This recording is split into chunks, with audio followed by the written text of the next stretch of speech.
Hi friends, நம்ம subscriber ஒருத்தவங்க ஃபின்லாண்டோட சிட்டியை காமிக்க சொல்லியிருந்தாங்க. ஃபின்லாண்டோட கேபிட்டல் ஹெல்சிங்கி, அதோட சிட்டி சென்டர் தான் இது. இப்படி தான் இருக்கும். இப்போ சம்மருன்றதுனால நிறைய பேர் இருக்காங்க வெளியில். நம்ம ஊர் மாதிரி அவ்வளோக்கா கூட்டம் இல்லைனாலும் இதுதான் கொஞ்சம் கூட்டமாக தான் இருக்காங்க. இப்போ வெயில் வேறு கொஞ்சம் அதிகமாக இருக்கிறதுனால நிறைய பேர் வெளியில் இருக்காங்க.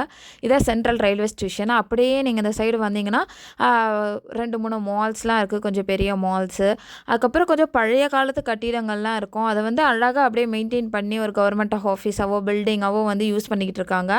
அதெல்லாம் தான் இங்கே ஸ்பெஷல். இந்த யூரோப்லேயே நிறைய இடத்துல இந்த மாதிரி பழைய காலத்து கட்டிடங்கள்லாம் அப்படியே பராமரிச்சுக்கிட்டு இருக்காங்க. எங்கள் வீட்டிலேருந்து ஒரு 20 மினிட்ஸ் தான் சிட்டி சென்டர் ட்ரெயினில் எடுத்தால். பட் நாங்கள் மோஸ்ட்டாக அவ்வளோக்கெல்லாம் வரமாட்டோம். எப்போயாச்சும் தேவைன்னா தான் வருவோம். இந்த டைம் வந்தோம், சரி உங்களுக்கு ஒரு வீடியோ எடுத்து போடலான்னு தான் நான் எடுத்தேன். நல்லாயிருக்கும், கொஞ்சம் பிஸியாக இங்கே. வெளியில் மற்ற இடத்துல ஆளுங்க அவ்வளோவா இருக்க மாட்டாங்க. இங்கே கொஞ்சம் நிறைய ஆளுங்களை பார்க்க முடியும். ஸ்ட்ரீட்ஸ்லாம் எவ்வளோ குட்டி குட்டியாக அழகாக இருக்குது பாருங்கள், கிட்ட கிட்ட.